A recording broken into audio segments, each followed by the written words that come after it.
Hey everybody, what's up and welcome back to today's video, guys. And today I'll be showing you how to give the host to another person in a Zoom meeting.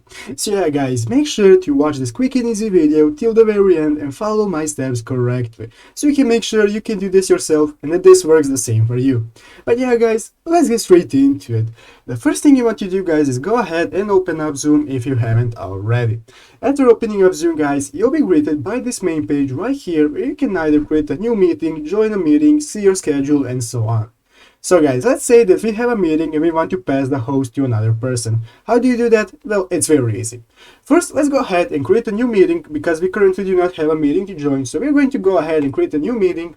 And as you can see here, guys, here is how your meeting tab will look. Here there will be some video cameras with the people who are presenting. And if you are the host, you will be given the option to give the host members to another person. So let's say you want someone else to be host. The first thing you want to do, guys, is go ahead and click this button right here called participants in the lower corner, which will give you the list of all the people which are currently in your meeting. So guys, as you can see, currently we are alone, but if there are more people in the meeting, you'll be seeing a lot more names here. So guys, let's say, as you can see, I'm currently the host, as it says here. Let's say I want to make someone else a host. How do you do that? Well, it's very easy. All you have to do is go ahead and put your mouse on their name right here, and then you will want to click these three dots that appear on the right side of their name. Currently, because I'm clicking on myself, after clicking on these three dots, you will be given a couple of options that you can use, such as kicking them out of the meeting and so on. But there will be an option called Give Host or Transfer Host, depending on your version of Zoom.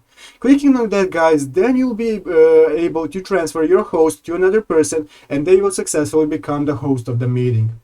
So yeah guys, that's how you do it. Go ahead and try it out for yourself in a meeting with more people. I hope this video was helpful. If it was, make sure to leave a like and subscribe to the channel. So yeah guys, thank you for watching, take care and bye.